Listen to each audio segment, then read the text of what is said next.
Hello दोस्तों, this is Mohit Agarwal here. Now ये video में एड्रेस कर रहा हूं जिन लोग एग्जाम्स पोस्टपोन होगा कि नहीं होगा ये जानना चाहते हैं और बहुत ही ज्यादा एंशियस हैं, बहुत ज्यादा एंशियस है इसको लेकर के। और मैं आपका मनोस्थिति बिल्कुल समझता हूं। I understand your mental state of mind. That is why regularly I am in touch with you guys. This is a moment to hold your hand and guide you through. Now, in this important video, I am going to discuss in total unbiased manner whether exams will be postponed or not and the reason behind it. अब सुनो, as we all know, exams कहां होंगे? अपने अपने घर में होंगे? Answer is no. कहां होंगे? चाहे वो CA एग्जाम हो, चाहे CS, चाहे CMA एग्जाम्स, ये सारे एग्जाम्स स्कूल्स और कॉलेजेस में कंडक्ट किए जाते हैं। जो स्कूल्स और कॉलेजेस के साथ इंस्टीट्यूट्स का टाई अप रहता है और इंस्टीट्यूट उसको रेंट देता है और वो स्कूल कॉलेजेस अवेलेबल करवाया जाता है एग्जाम्स कंडक्ट करने के लिए। अब ये जितने भी स्कूल्स एंड कॉलेजेस है ये तभी ओपन होंगे जब हमारे HRD minister, human resource development minister Shri Ramesh ji जब तक गाइडेंस नहीं देंगे, जब तक ऑर्डर नहीं देंगे, तब तक स्कूल कॉलेज ओपन नहीं हो सकते। अब 7 जून को उन्होंने एक इंटरव्यू में साफ कर दिया कि जो भी स्कूल कॉलेजेस हैं वो अगस्त के बाद ही खुलेंगे। It will reopen only after August and that too कोई डेट नहीं बताया, बोला अगस्त के बाद। तो अगर स्कूल कॉलेज अगस्त के बाद खुलेंगे तो स्कूल कॉलेज खुलेंगे नहीं तो एग्जाम कहां होगा? देखिए ये लेटेस्ट डेवलपमेंट है। 7 जून को एचआरडी मिनिस्टर ने एक इंटरव्यू दिया और उन्होंने क्या कहा? This report is of 7th of June.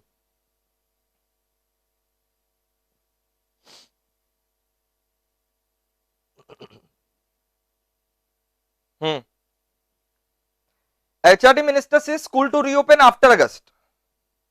After weeks of confusion from student, teacher, parent, HRD minister Ramesh Nishank Pokhriyal in an interview finally revealed that schools and colleges will be reopened after August, possibly even after August 15. जो interview ले रहा था anchor, उसने यही पूछा फिर से। The anchor asks again if that meant that schools and colleges will reopen after August, to which HRD minister replied with enthusiastically, absolutely. तो आप समझ रहे हैं क्या बोला जा रहा है?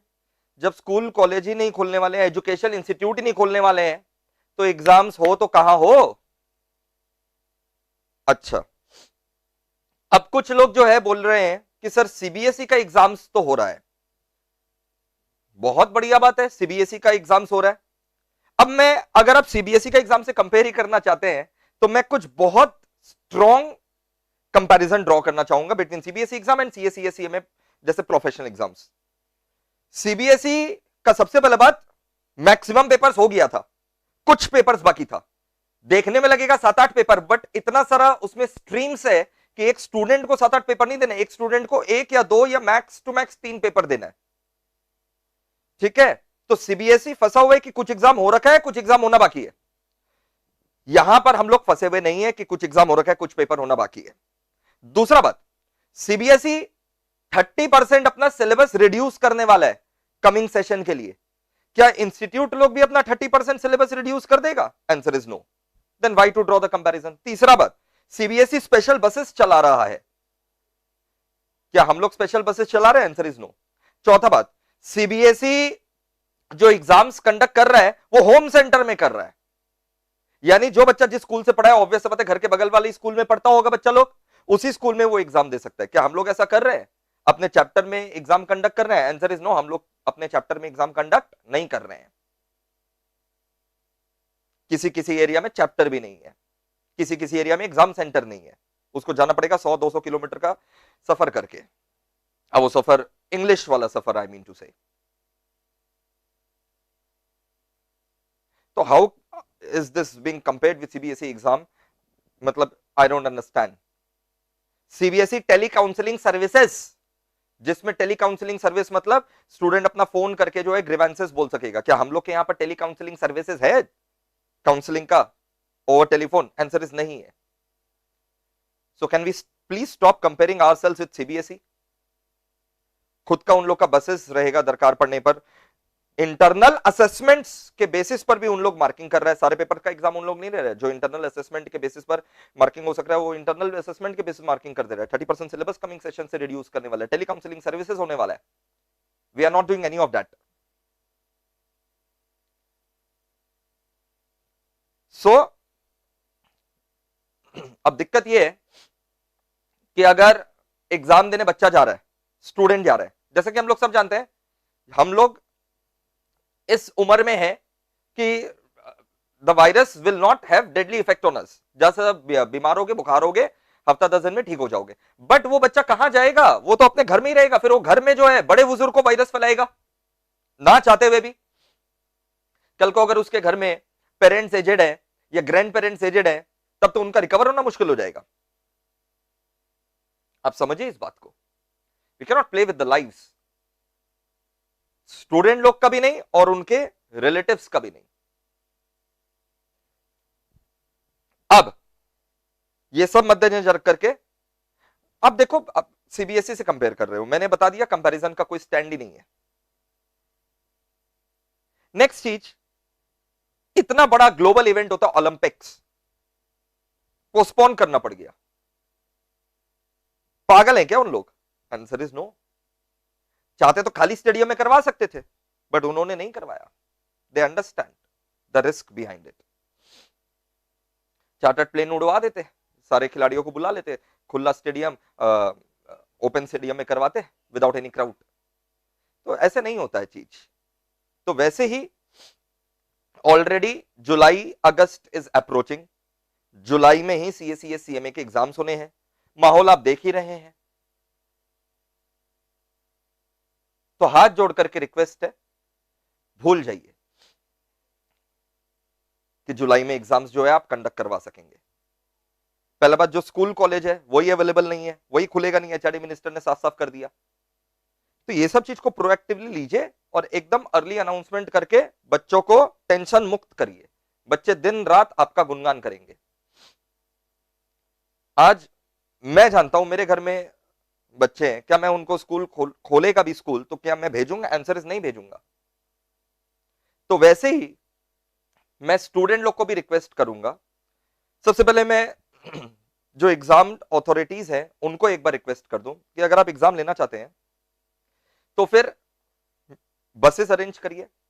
कोई बहुत ज्यादा दिक्कत वाला बात नहीं है. Buses can be arranged. ठीक है, प्राइवेट ऑफिसेज में भी जो है बसेस वगैरह अरेंज होते ही हैं. तो बसेस अरेंज कर लीजिए. दूसरा बात कि जो बच्चा अभी एग्जाम देना चाहता है, उसको लग रहा है उसके घर परिवार में ऐसा कोई रिस्क नहीं है, कोई एल्डरली मेंबर नहीं है और उसको भी कोई रिस्क नहीं है और उसका एग्जाम सेंटर ये सामने है, तो वो बच्चा एग्जाम अगर देना चाहता है, अगर आप एग्जाम कंडक्ट कर रहे हैं तो, नहीं कर रहे हैं तो इससे बढ़िया तो कुछ हो ही नहीं सकता. लेकिन अगर आप एग्जाम कंडक्ट कर रहे हैं तो जो बच्चा के लिए पॉसिबल है वो जावे. जिस बच्चा के लिए दूर है या जरा सा भी रिस्क लग रहा है, जरा सा भी मतलब अगर उस स्टूडेंट को लग रहा है कि मेरे परिवार को मेरे एग्जाम सेंटर जाने से 1% भी रिस्क है, तो ये मैं आपका बड़ा भाई बोल रहा हूं, student please avoid going to the exam centre. आपको तो कुछ नहीं होगा लेकिन आप घर में लेकर के आ जाओगे और घर में एल्डरली मेंबर्स हैं. अब मैं इंस्टीट्यूट को बोलूंगा ऐसे बच्चों का क्या करें. उन्होंने तो एग्जाम फीस दे रखा है, तो उनको आप नेक्स्ट टर्म में जो है अलाउ करें एग्जाम देने के लिए. और अगर वो नेक्स्ट टर्म में पास हो जाते हैं तो एज्यूम करिए deem to be passed in the preceding term. समझ में आ गया हम क्या बोले? कि अगर बच्चा नवंबर दिसंबर में अपना एग्जाम देना चाह रहा है और वो मई जून में फॉर्म भर रखा था, उसका टर्म मई जून में ड्यू था, बट अनअवॉइडेबल सर्कमस्टांसेस के अगर उसको नवंबर दिसंबर में देना पड़ा तो उसी एग्जाम फीस में दे, और नवंबर दिसंबर में जब वो क्लियर कर ले तो it is deem to be clear in May June term. चलो सीबीएसई ये वाला काम भी कर रहा है. आप अच्छा चीज तो देखते नहीं है. सीबीएसई क्या बोला?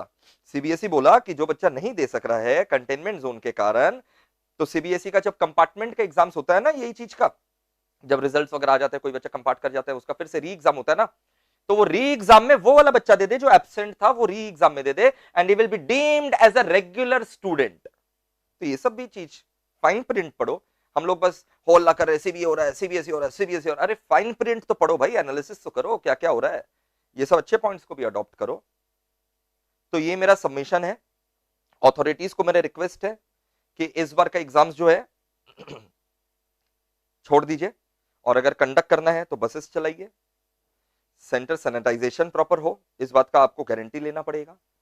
जो बच्चा, फोर्स मत करिए, बच्चों को दोनों ऑप्शन दीजिए। जो बच्चा एग्जाम देना चाह रहा है उसको समझाइए कि तुम्हारे घर में कोई ऐसा पेशेंट वाला मेंबर नहीं है, एल्डरली मेंबर नहीं है, तो तुम एग्जाम अगर तुम्हारे बहुत करीब है तो आकर के दे सकते हो। जो नहीं देना चाहते हो, वो भी मेरा ही बच्चा है, वो भी अच्छा बच्चा है, उसको हम लोग जो है नेक्स्ट टर्म में अलाउ कर देंगे with the same examination fees and he will be deemed to be pass in the preceding term. तो प्लीज ये पक्का से जो है करिए दोस्तों। ये वीडियो सारे सीए सीएमए फ्रेटर्निटी को पहुंचा देना है, क्योंकि बच्चे बहुत ही ज्यादा डिस्टर्ब्ड है और उनको ये सब फैक्ट्स पता नहीं रहता। जब फैक्ट्स पता रहेगा तो और अच्छे से जो है वो अपना मानसिक संतुलन बना करके रख सकेंगे। ठीक है, और लास्ट में जाते जाते मैं यही बोलूंगा जो मैं हमेशा बोलता हूं, स्टूडेंट का कर्तव्य क्या है? पढ़ाई करना, वो भी एंजॉय करके, दबाव में नहीं। दबाव को मारो गोली, ठीक है, अब तुम अपने ऊपर लो। इंस्टीट्यूट जो करता करेगा, मैं अपना देखूंगा, मेरे घर में क्या है, मेरे घर में क्या स्थिति है, एरिया में क्या स्थिति है, मैं उस हिसाब से अपना डिसीजन लूंगा। अगर वो रहा मोड़ पर सेंटर है और मेरे घर में ऐसा कोई केस नहीं है एल्डरली वाला और पेशेंट वाला, तो मैं जाकर के मोड़ पर, अगर एग्जाम कंडक्ट हुआ अगर, तो मैं जाकर के दे दूंगा। बट एग्जाम कंडक्ट होगा कि नहीं होगा वो बहुत बड़ा क्वेश्चन मार्क है। स्कूल कॉलेज खुलेगा कि नहीं खुलेगा वो तो बता ही दिया गया। और अगर मेरे घर में भले एग्जाम कंडक्ट होता है लेकिन मेरे घर में भाई रिस्क है, एल्डरली पीपल वगैरह है, तो मैं एग्जाम देने नहीं जाऊंगा कम वोट में। तो ये आपको फॉलो करना है स्ट्रेटजी, और बिंदास होकर के मैं हमेशा बोलता हूं पढ़ाई करो, लग जाओ पढ़ाई में, forget about it and just study. चलो, take care and do share this video with all other friends and other concern members. चलो, थैंक यू दोस्तों, बाय बाय।